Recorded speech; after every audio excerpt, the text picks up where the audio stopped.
Be not hasty with thy mouth, and let not thine heart speak anything rashly before God. For God is in heaven and thou upon earth.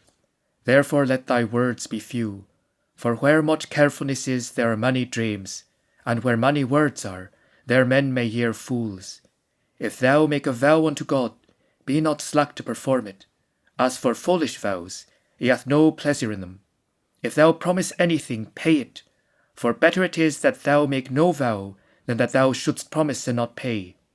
Use not thy mouth to cause thy flesh for sin, that thou say not before the angel, My foolishness is in the fault.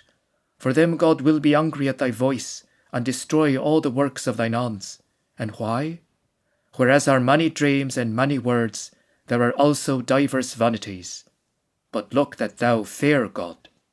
If thou seest the poor to be oppressed and wrongously dealt withal, so that equity and the richt of the law is rusted in the land, marvel not thou at such judgment, for one great man keepeth touch with another, and the mighty help themselves together. The whole land also with the fields and all that is therein is in subjection and bondage unto the king. He that loveth money will never be satisfied with money, and whoso delighteth in riches shall have no profit thereof. Is not this also a vain thing? Whereas much riches is, there are many also that spend them away. And what pleasure more hath he that possesseth them, saving that he may look upon them with his eyes? A labouring man sleepeth sweetly, whether it be little or much that he eateth, but the abundance of the rich will not suffer him to sleep.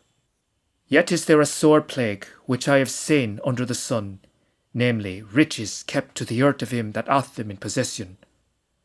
For oft times they perish with his great misery and trouble, and if he have a child it getteth nothing.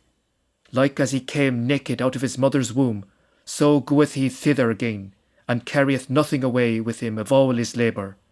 This is a miserable plague, that he shall go away even as he came. What helpeth it him then that he hath laboured in the wind? All the days of his life also must he ate in the dark, with great carefulness, sickness, and sorrow. Therefore methink it a better and a fairer thing, a man to eat and drink, and to be refreshed of all his labour that he taketh under the sun all the days of his life which God giveth him, for this is his portion. For unto whomsoever God giveth riches, goods, and power, he giveth it him to enjoy it, to take it for his portion, and to be refreshed of his labour. This is now the gift of God. For he thinketh not much how long he shall live, for so much as God filleth his earth with gladness.